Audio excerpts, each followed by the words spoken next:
Hello dear student, কে নিম্নলিখিত অংশগুলি চিহ্নিত করো।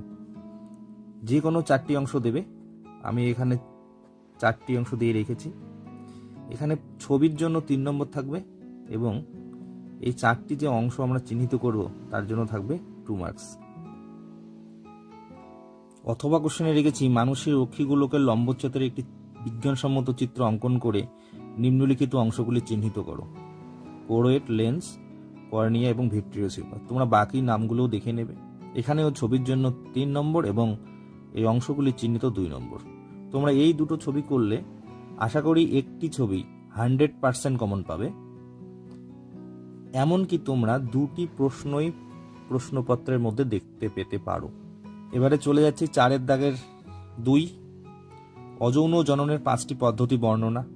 5টি পদ্ধতি বর্ণনা একদম ভালো করে করবে। এবারের জন্য খুব ইম্পর্টেন্ট একটা কোশ্চেন। অথবাতে রেখেছি ক্রসিং ওভার পদ্ধতি সংক্ষেপে বর্ণনা করো, মাইটোসিস এবং মিওসিসের মধ্যে পার্থক্য লেখো। এবং এক্সট্রা আর একটা প্রশ্ন রেখেছি স্বপরাগযোগ ও ইতর পরাগযোগের সুবিধা ও অসুবিধা। 2টি করে সুবিধা অসুবিধা বলতে পারে। এবং বৃদ্ধি ও বিকাশের মধ্যে সম্পর্ক। এই 3টা কোশ্চেন করলে 4 দাগের যে 2 নম্বর কোশ্চেনটা থাকে তোমরা একটা কোশ্চেন 100% পাবে। এবারে দেখে নেব 4 দাগের 3 নম্বর প্রশ্ন, মেন্ডেলের একসংকর জনন পরীক্ষা অথবা মেন্ডেলের দ্বিসংকর জনন পরীক্ষা। চেকার বোর্ডের সাহায্যে বর্ণনা করে এর ফিনোটাইপ ও জিনোটাইপ অনুপাত লিখতে হবে। এই কোশ্চেনটি খুবই ইম্পর্টেন্ট এবছরের জন্য। এবং পরবর্তীতে বাহক মাতা, সে হিমোফিলিয়া রোগ অথবা বর্ণান্ধতা বলতে পারে। বাহক এই যে মাতার সাথে স্বাভাবিক পিতার সন্তানের মধ্যে আক্রান্ত হওয়ার যে সম্ভাবনা শতকরা আকারে লিখতে হবে।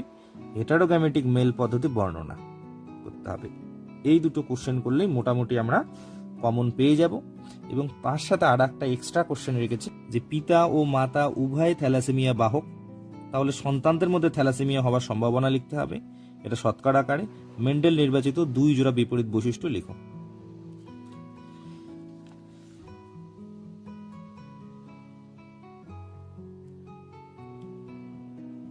এরপরে যাচ্ছি 4 দাগের 4 নম্বর, যে অভিব্যক্তির মুখ্য ঘটনাবলী বর্ণনা করতে হবে শব্দ ছকের মাধ্যমে। তীর চিহ্ন দিয়ে যে বই সাতরা পাবলিকেশনের বইয়ে লেখা আছে।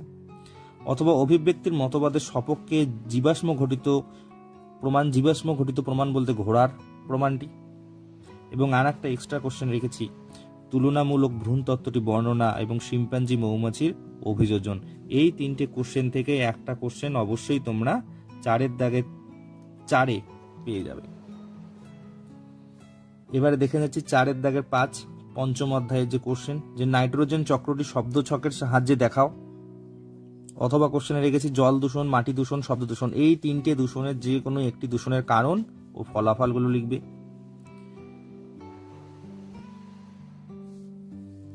4 দাগের 6 রেখেছি বর্তমান দিনে জীববৈচিত্র্য হ্রাস পাওয়ার কারণগুলি কি কি সেগুলো বর্ণনা।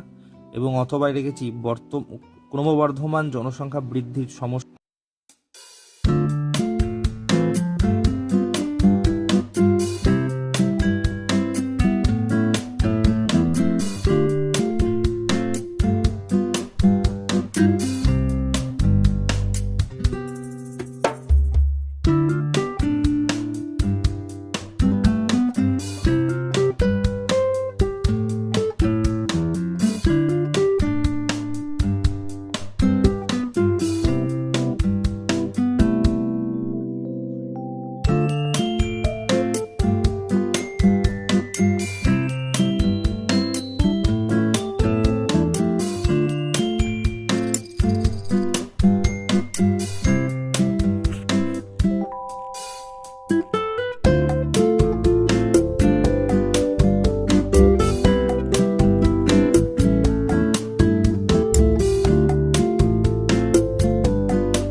এই তো আর 5 মিনিট।